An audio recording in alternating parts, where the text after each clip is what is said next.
সকাল সকাল চলে এসেছি কলকাতার রাজবাড়িতে। আরে তোমরা কি জানো কেন এসেছি?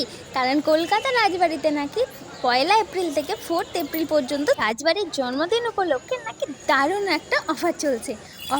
অফারটা নাকি সীমিত সময়ের জন্য, নাকি 1000 টাকার থালি পেয়ে যাবে 299-এ। তো শুনে আর আমরা কেন ঘরে বসে থাকি, তাই আমরা চলে এসেছি কলকাতার রাজবাড়িতে। তবে বিশ্বাস করো, এতটা ভিড় হবে আমরা কখনো ভাবিনি, আর এতটা আশাও করিনি। যাই হোক, যখন এসে পড়েছি সেহেতু আমরা লাইন দিয়ে খাবো, সেই কারণে আমরা লাইনে দাঁড়িয়েছি। আর আমি কিন্তু লাইনে দাঁড়াইনি, লাইনে দাঁড়িয়েছে আমার একটা বান্ধবী।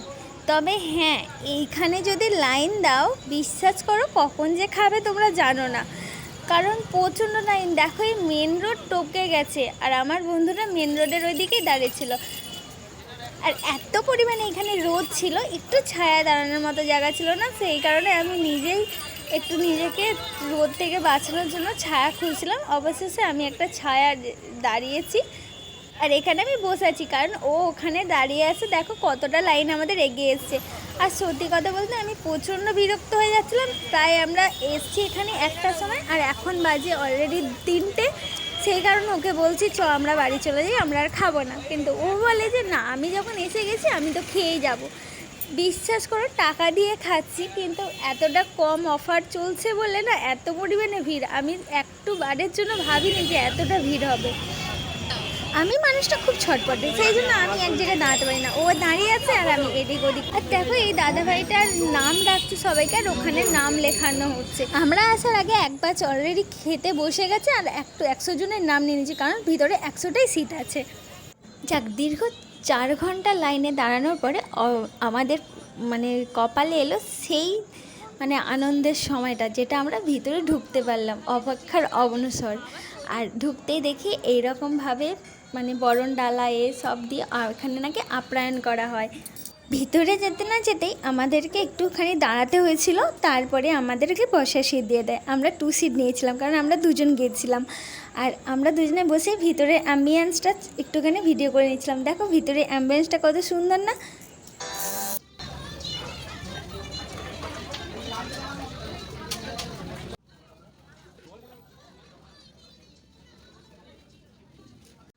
দেখো, আমাদের শুধু ম্যাট্রেস দিয়ে গেছে, এখনও পর্যন্ত খাবার আসেনি, তাই আমি ভাবছি কখন খাবারটা আসবে।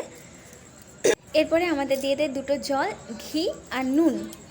তারপরে আমাদের চলে আসে ঠান্ডা ঠান্ডা গলা ভেজানোর জন্য, শরীর মন সব প্রাণ জুড়িয়ে যাওয়ার জন্য ওয়েলকাম ড্রিঙ্ক, ঠান্ডা ঠান্ডা লস্যি। সত্যি কথা বলতে কলকাতা রাজবাড়ি কেমন, যে খাবারগুলো কেমন টেস্ট আমি জানি না, তবে লস্যির টেস্টটা ছিল অসাধারণ, বোঝাতে পারবো না। দীর্ঘ প্রতীক্ষার পর আমাদের টেবিলে এখন খাবার আসছে। আর দেখো আমাদের টেবিলে কি আসছে।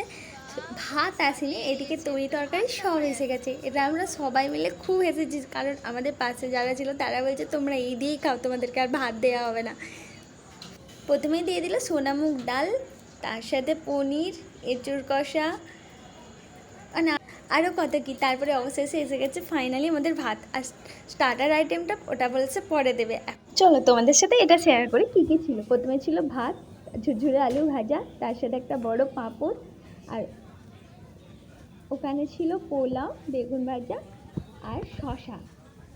তোমাদের সাথে তো আগেই পরিচয় হয়ে গেছে লস্যি। তারপরে ছিল সোনামুগ ডাল, পনির সুন্দরী, আর এঁচোড় আলু দিয়ে একটা মাখা মাখা তরকারি, চিংড়ি মাছের মালাইকারি, চিংড়িটা কিন্তু বেশ বড় ছিল, আর মটন কষা, সোস টপার, আর এখানে চাটনি আর মিষ্টিটা পরে দিয়ে যাবে।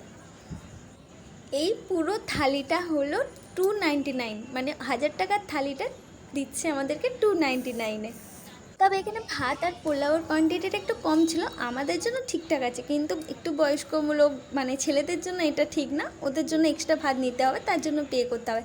আর আমি একটু হালকা ঝুরঝুরে আলু ভাজা আর একটুখানি গরম ভাতের সাথে, ধোয়া ধোয়া ভাতের সাথে লাগে যেটা হচ্ছে ঘি, সেই দিয়ে একটু ভাতটা টেস্ট করে দেখলাম, অসাধারণ লাগলো। সত্যি কথা বলছি, ঘি, বেগুন ভাজা, ঝুরঝুরে আলু ভাজা এইসব থাকলে আর কি লাগে ভাতে। তাই এই দেখো আমাদেরকে দিয়ে চলে গেছে স্টার্টার, মিষ্টি আর চাটনিটা। আমি একটু ভাত নিয়ে নিলাম, তার সাথে একটুখানি পনির সুন্দরী দিয়ে একটু টেস্ট করছি, দেখছি কেমন খেতে লাগে। সত্যি কথা বলতে সাদা ভাতের সাথে পনির দিয়ে মেখে খেতে খুবই ভালো লাগলো। তারপরে একটু ট্রাই করে নিই এঁচোড় আর আলু দিয়ে তরকারি। তবে এখানে খাবারের যে টেস্ট অসাধারণ, বলে বোঝাতে পারবো। সত্যি কথা বলতে এই মাটির থালায় ভাত খেতে কার না ভালো লাগে, আমার তো খুবই ভালো লাগে। আর আমার এটা খুব স্বপ্ন ছিল মাটির থালায় ভাত খাওয়া। এরপরে আইটেম ছিল চিংড়ি, গলদার চিংড়ি মাছের মালাইকারি। তো এটা আমি ট্রাই করে নিলাম। আর সত্যি কথা বলতে চিংড়ি মাছটা এতটা বড় ছিল আর তার ভিতরে এত পরিমাণে পেটের ডিম ছিল। আমাদের বাড়িতে হলে পেটের ডিমটা আমরা ফেলে দিই, কিন্তু এখানে দেখো পেটের ডিমটাও ফেলেনি। আর দেখো কেমন কালো কালো ডিম। তবে চিংড়ি মাছের ডিম খেতে ভালো লাগে না।